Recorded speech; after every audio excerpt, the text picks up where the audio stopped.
Hey guys, and welcome back to Fringe Friday. I am Carmen, and today we are going to be watching Season 5, Episode 8 of Fringe. Last time, where we left off was quite stressful. We had Peter basically going full-on observer. He has lost emotion, and he was just calculating what to do and, like how to defeat them. He didn't even care that Olivia had found out, because I think that, his emotions are just buried real deep down there somewhere, and it's more difficult for him to access them because of all of the, influx of information that the technology that the observers has, right? Does that make any sense? Did I word that correctly? I feel like I worded that really weird. Anyway, very worried about Peter. Also very worried about Walter. He is kind of panicking because the pieces of his brain that they put back in are causing him to make choices and feel certain ways about things that he feels are gateways to becoming the man that he took the pieces of his brain out to avoid becoming.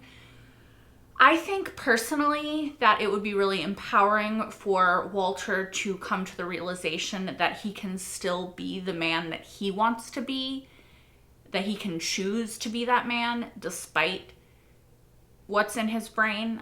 So I hope that that's the route that they go with that storyline, because I just think it would be a really empowering and great moment for Walter as a character to consciously get to choose the person that he wants to be, because I think that we all have that capability inside of us. As humans, we all have light and dark inside of us, right? We all have good and bad. Nobody's perfect. Nobody has perfect thoughts or perfect feelings and emotions about anything, right? So I think that we get to choose the thoughts that we act on. We can choose to be good people, right? It's not always the easiest choice. Hopefully, most of the time, it is an easy choice, but it's not always going to be easy to do the right thing. And that's just part of being human, getting to choose that. And so I think that Walter can have that capability and choose to do good. We also found 2 more pieces of the puzzle to defeating the observers. I hope this episode maybe focuses on the little boy and discovering him, and also Olivia telling everyone about Peter, because we got to figure out how to fix that as well. Do we have anything else? Royce and Mueller, I think, are dead. They had the flesh-eating thing from the pilot episode, I believe. So, just as gross. Just as disgusting. Yeah, I think that they're gone for good. But we still have fucking wind marks, so. Let's just find out what happens in this episode. I'm a little bit stressed about it, to be honest. But honestly, I say that almost every episode. So, nothing new. There. Why you gotta point all weird like that? Alright. We get it. Yep.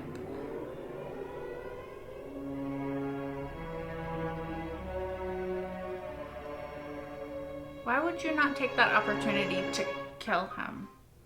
Presumably you could have, set a bomb. I mean, I guess it depends on how far into the future he can see, but... Or, just shoot him in the back of the head or something. I don't know. Peter, where are you? I'm in New York, Walter. Peter, listen to me. You must come back to the lab. What you've done, Sunday, is extremely dangerous. I can't do that. Why? I called to warn you not to go back to Edda's apartment. It's been compromised. Please come back to the lab, Peter. We don't know what we're dealing with here. I'm very frightened. We don't know what that device is actually doing to you. I understand why you would be concerned. But I also know there is nothing that I could say that would change your mind. You cannot possibly see what I see. Trust me when I tell you. I am in complete control. No, you're not. You are in control. Peter is not. Peter is not. Son, you promised me. You said you would be there for me. Do you remember? To keep me from slipping. I need you. Yeah. I'm begging you. Please come back in and let me run some tests. He's not gonna listen. I have to go, Walter. Because it's not Peter. Do not go back to Edda's apartment. I would like to barter for a magnet. What'd you say? An electromagnet, like the one you have on that crane. Why? Wait here. Why is he freaked out by that? Is Donald here? I'm just guessing somebody told him that somebody would come and ask for a magnet at some point. It's her. How do they know her? Send them. Send who? Send them now. Send who? Send who? Bad people? Good people? Are you working for the fucking loyalists? Are you working for the observers? Are you working for good people? I've been waiting many years for someone to come for that magnet. Have you? Donald? Come. I'll show you. You are... Ma'am, you're acting very awkward and suspicious, okay? Like, I think that you could do this in a less creepy sort of way. Come, I'll show you. He said he had a way to save the world. But he needed a giant magnet to do it. Was his name Walter? Walter Bishop. I don't remember his name. He was older. Cardigan. Grayish hair. My mother assured him that she would keep a magnet packed up and ready for when he came back for it. Before she died, she made me promise to keep the candle burning. Okay, then who did you send, though? Who did you send for? And I did. Okay, but then who did you send for? Because you just said to get them. It wasn't always easy. At times we were destitute. There were people who wanted to sell the magnet and the truck. They lost hope. But my mother never did. And neither did I. And here you are. Okay, but who did you send for? I'm still confused. I sent for diesel fuel. Okay. It's on its way. I know you don't mind waiting, and you'd rather drive after nightfall. How do you know that? I know a lot of things. I see flashes sometimes when I'm around people. Like before when I met you. I saw that you have a bullet in your pocket. Okay. A slug.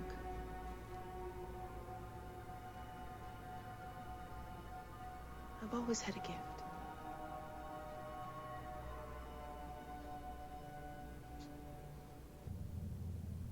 I wonder where hers comes from. How do I attach? Maybe it just does it, because it just jumped in there on Peter. Yeah. Oh, Nasty. my. It worked.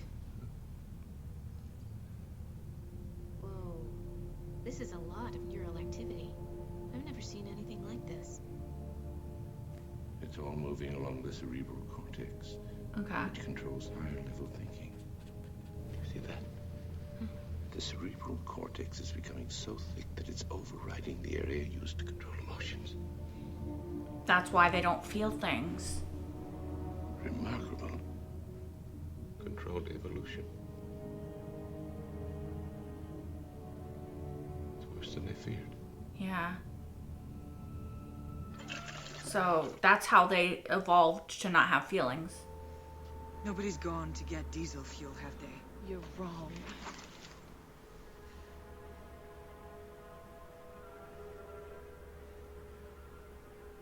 I don't know if I can trust you either, lady.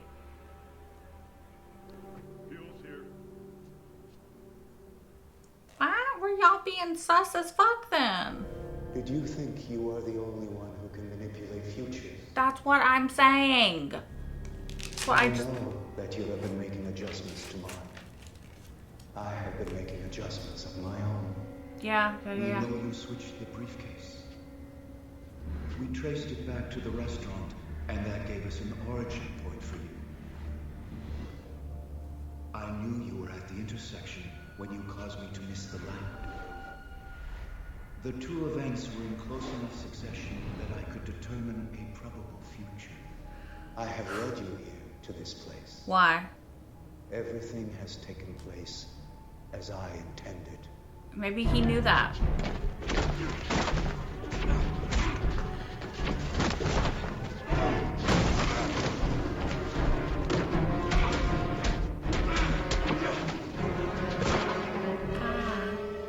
This was what she saw.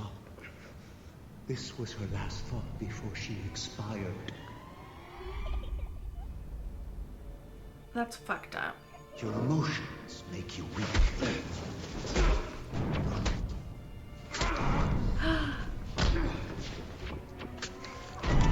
Okay, thank God. I thought he got stabbed.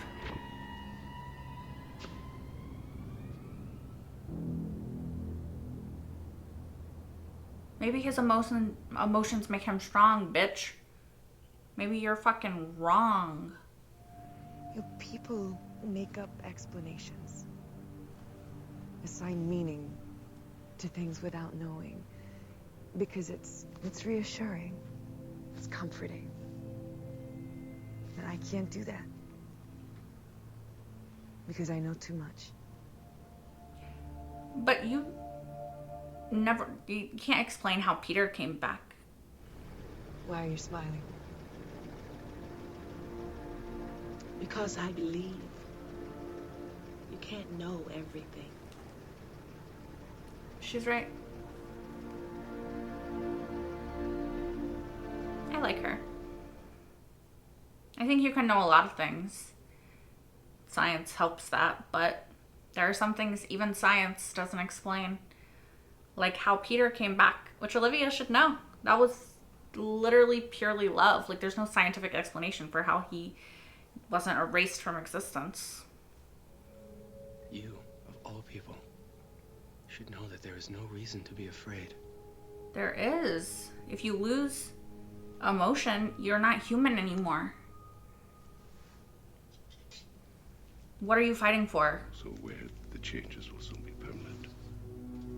And if that happens, there's nothing I can do to get you back. I'm going to do this.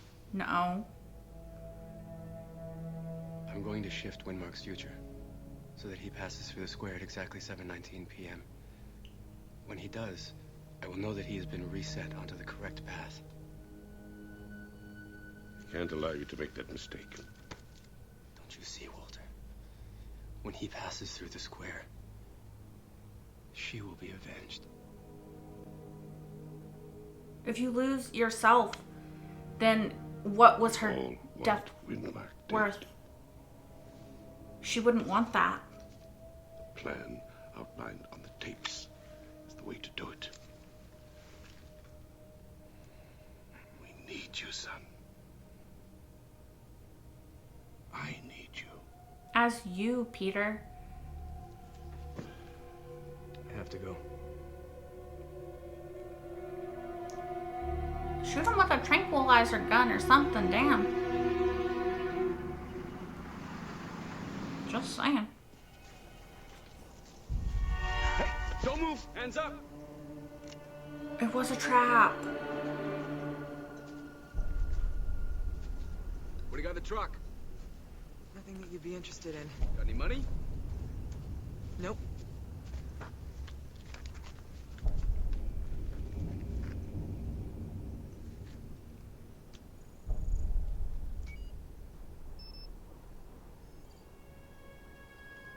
Fuck. You don't need money. You are money. Yes. Get him, Olivia.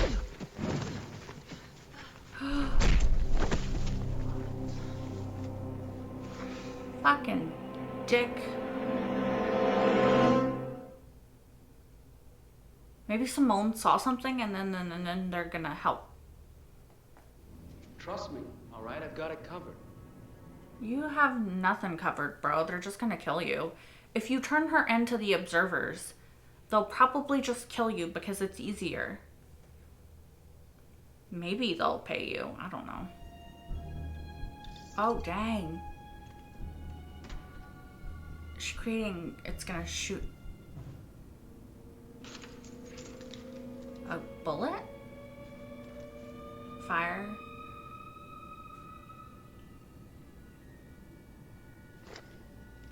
And then when he opens the door, is it gonna shoot the bullet? Or is she gonna shoot the bullet? This?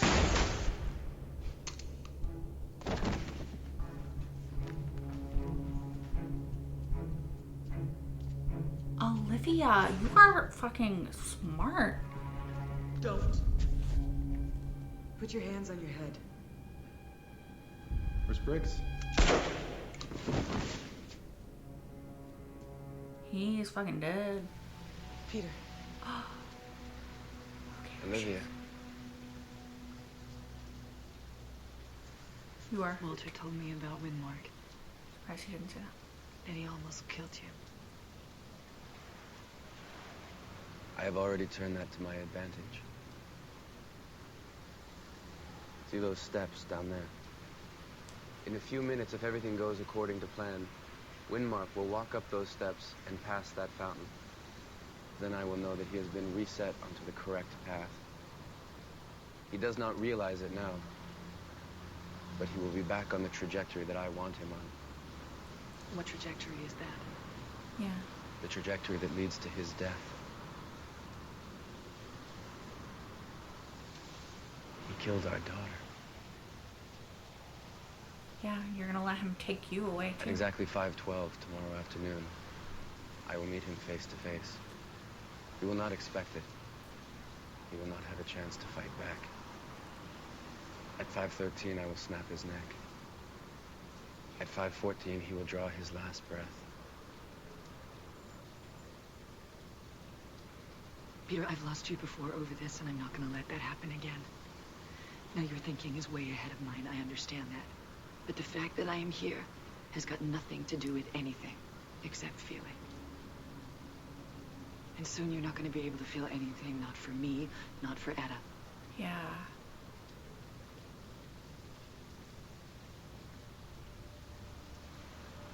When I was fighting Windmark, he showed me Etta's last thoughts before he shot her.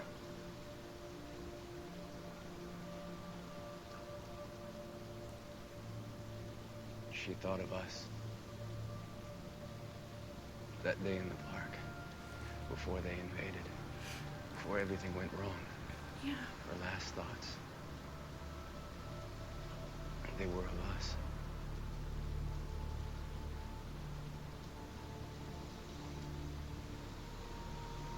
Doing this won't bring her back. I will kill him tomorrow. If I remove the tech, I will not be able to do that. Don't you see? And what if tomorrow is too late? What if that tech becomes permanent? Etta's not gone, Peter. Windmark didn't take her. Yes, he did. No, he didn't. She's still here with us. She is dead. She saved my life today. With the bullet she brought to us. She's alive inside us. And there's nothing that Windmark can do about it because the love that we can share with her now is invulnerable to space and time, even to them. And I know that our hearts are broken and that it hurts, but that's what makes us human. That's what means it matters. Emotion is our weakness. No, Peter, it's the it's our strength. strength. Yeah. Because it's the one thing that they don't have. Yes. Now we need to hold on to our connection with Etta, feeling what we felt for her, or she dies all over again. And we cannot let her be erased. Yes. Yes. Peter, I'm not asking you to abandon her. I'm asking you to hold on to her. Peter, please. You're not one of them, you're one of us. Peter, please. want you to listen to me. I'm not gonna lose you again. Trank him. Trank him or something. I don't even know.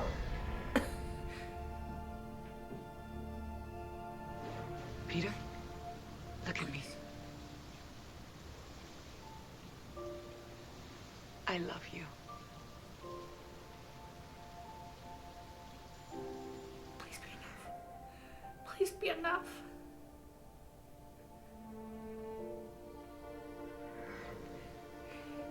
Choose emotion. Peter, please.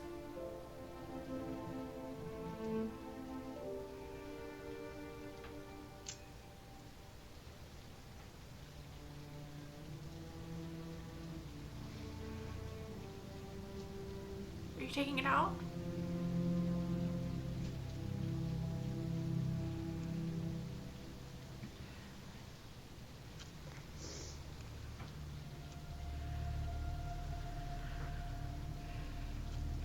Haha.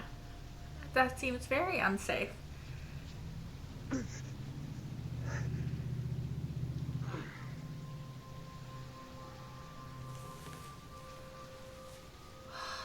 Thank goodness. Oh, thank goodness. Thank goodness.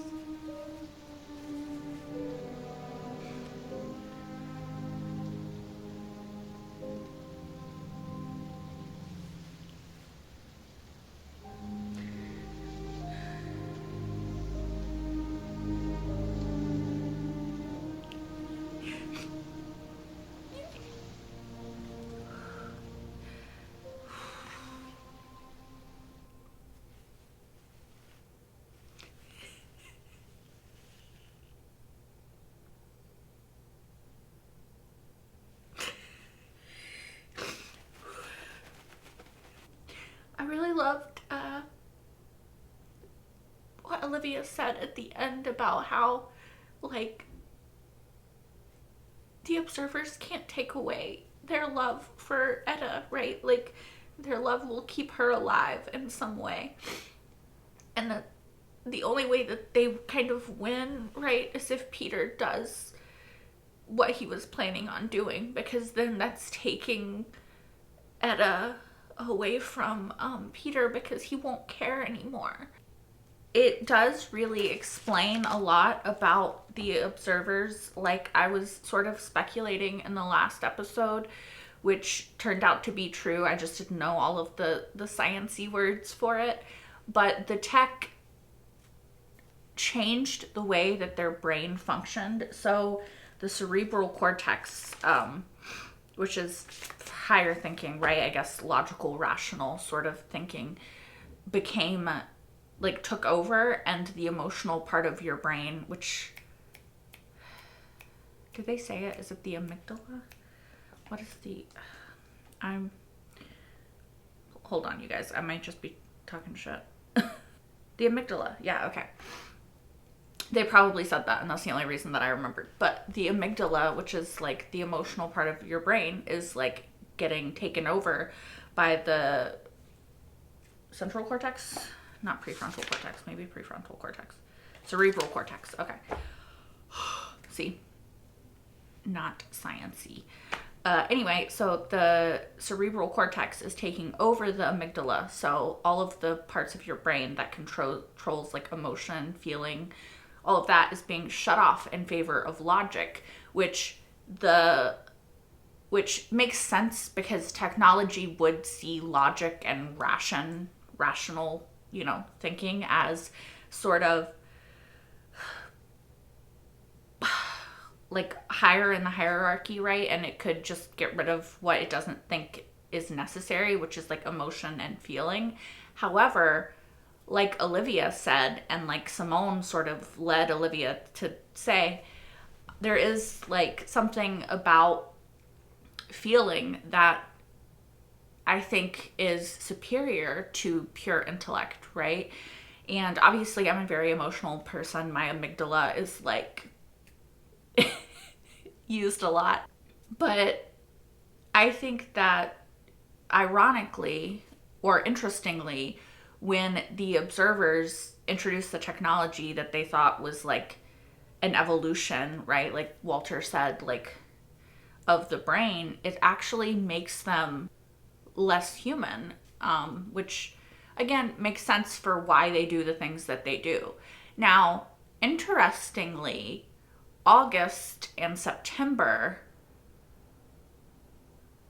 were still able to access their amygdalas because they were able to form feeling and care, right, for Peter and Walter and Olivia, for September, and for August, the girl that he had been watching over. So it's interesting how even then, like, once it's fully taken over the brain, like the amygdala, the part of humanity that like desires feeling and care, it still fights to try to assert itself, which I just think is fascinating, right? And I think it's a really cool thing that they did, because I think that it's necessary to have all of the aspects of being human in order to be human. That was a really fucking stupid thing I was about to say. But I think that, like, if evolution took away feeling, then what is the point, right? Like I was saying, when Peter was saying he was gonna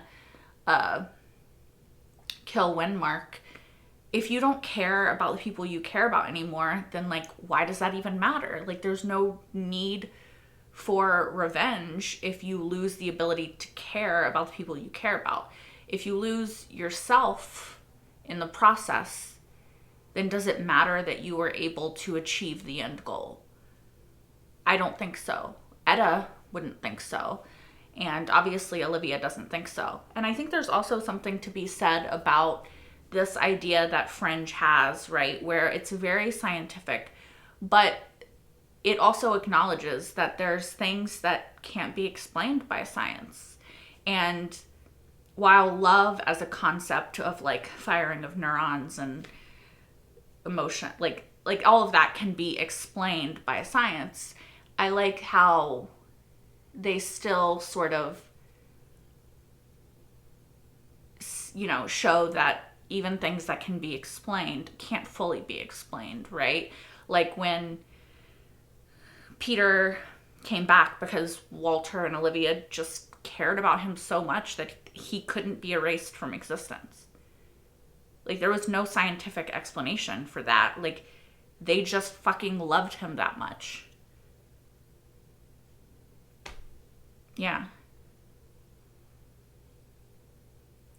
I don't think I'm explaining it well, but I like this idea that even though it's not always rational or logical, emotion and feeling is such an integral part of being human that if you take that away, then humans lose everything that really makes us human, right? So like, sure, technology advanced and all that stuff, but the observers are like a pitiful example of what humanity could become without emotions. So I really like that aspect of what Fringe is saying here, because I think so much of Fringe is about science, but so much more of it is about what makes us human and what connects us as humans, and how at the heart of every single thing that people do is love, right? Profound, impactful, impossible to be erased love. We see it with Walter and Peter's relationship. We see it with Peter and Olivia's relationship, now with Olivia and Peter and Etta's relationship. Like, there's this real central message of Fringe, and I think it's the power of love.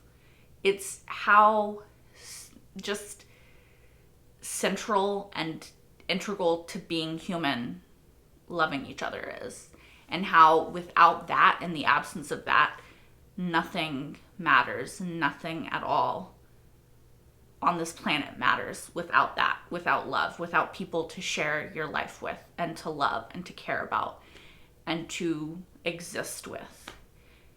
And I think that it's so me waxing poetic about Fringe, but it's so beautiful because I think, and I've said it before, that what all great science fiction does is remind us of what it is to be human and what really matters about being human.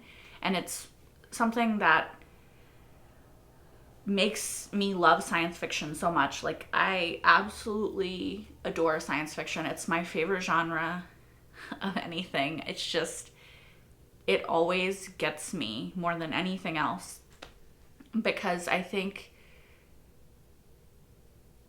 I don't know, is it slightly narcissistic to like just love stories about humanity? Like, I don't know.